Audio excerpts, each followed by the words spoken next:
जान हो मेरी तुझे तो आप लोगों ने वीडियो में रितु सिंह को देखा। जी हाँ दोस्तों, जिसे भोजपुरिया पब्लिक ड्रीम गर्ल के रूप में जानती है। जी हाँ दोस्तों, वे भी पावर स्टार पवन सिंह के गाना तुम सा कोई प्यारा की दीवानी हो गई। और पवन सिंह के इस गाने पर जो कि इंस्टाग्राम पर एक रील्स बनाई, जिसे भोजपुरिया दर्शक और पवन फैन जमकर लाइक कर रहे हैं, शेयर कर रहे हैं। जी हाँ दोस्तों, दरअसल बता दूं कि पवन सिंह का गाना तुम सा कोई प्यारा अचानक ही वायरल हो गया है और सभी लोगों को यह गाना पसंद आ रहा है। और आप लोग जानकर हैरान हो जाएंगे कि सबसे तेजी से 3 लाख इंस्टाग्राम पर रील्स प्राप्त करने वाला भोजपुरी का गाना बन चुका है। जी हाँ दोस्तों, वहीं पर यह गाना यूट्यूब में 3 नंबर ट्रेंडिंग पर चल रहा है और 35 मिलियन से ज्यादा का व्यूज प्राप्त किया है और 7,12,000 से ज्यादा लोगों ने इस गाने को लाइक किया है। और इंस्टाग्राम से लेकर हर सोशल मीडिया पर यह गाना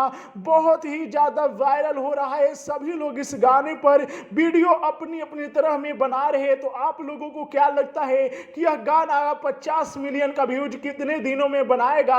और रितु सिंह का वीडियो आप लोगों को कैसा लगा? फुल वीडियो देखना चाहते हैं तो इंस्टाग्राम आईडी पर जाकर देख सकते हैं। तो वीडियो को इतना लाइक और इतना शेयर कीजिए कि पवन सिंह के तहलका और तांडव भोजपुरी इंडस्ट्री में बच जाए। जय हिंद दोस्तों।